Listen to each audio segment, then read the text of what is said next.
হিংসা কবলিত এলাকায় যখন রাজ্যপাল জাতীয় মহিলা কমিশন থেকে প্রদেশ কংগ্রেসের সভাপতির নেতৃত্বে প্রতিনিধি দল, তখন শান্তির বার্তা দিতে মিছিল করল শাসক দল তৃণমূল।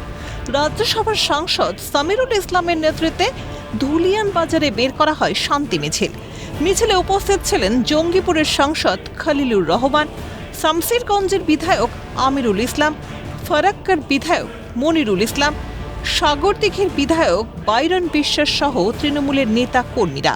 মিছিলের সামনের ভাগে দেখা যায় ধুলিয়ান পুরসভার চেয়ারম্যান ইনজামুল ইসলাম ওরফে রাজাকেও, যে রাজার বিরুদ্ধে অভিযোগের আঙুল তুলেছিলেন আক্রান্তরা। বলা বাহুল্য, এলাকায় শান্তি প্রতিষ্ঠায় ইতিমধ্যেই একাধিক পদক্ষেপ গ্রহণ করা হয়েছে প্রশাসনের তরফে। চলছে ধরপাকড়।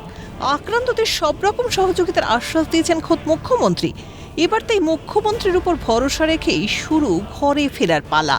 পার্লালপুর ক্যাম্প থেকে ধুলিয়ানের উদ্দেশ্যে রওনা দিয়েছেন অনেকেই। তাঁদের ঘরে ফেরাতে উদ্যোগী হয়েছে প্রশাসন। আজকে আবার অনেকরা ইচ্ছা প্রকাশ করছে যে ওনারা যাবে, তো আমরা প্রস্তুত নিয়েছি, গাড়ি রেখেছি।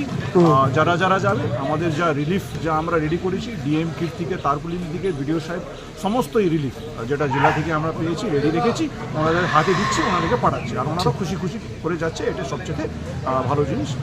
আমরাও চাইছি যে ওনারা ওইখানে গিয়ে নতুন করে লাইফটা শুরু করুক। দিয়ে স্কুলে ছিলেন? এই স্কুলে কোথায় যাব আমি, আলগা মানুষ, জামাই আমার নিয়ে এলো সঙ্গে করে।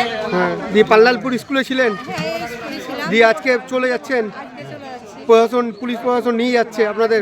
ব্লক প্রশাসন, পুলিশ প্রশাসন নিয়ে প্রশাসন সূত্রে জানা গিয়েছে, শনিবার মালদার পার্লালপুর ত্রাণ শিবির থেকে মুর্শিদাবাদে ফিরে যায় প্রায় 21 জন। দ্রুত স্বাভাবিক ছন্দে ফিরুক মুর্শিদাবাদ, গড়ে উঠুক সম্প্রীতির মেলবন্ধন, এতটুকুই চাওয়া সকলের।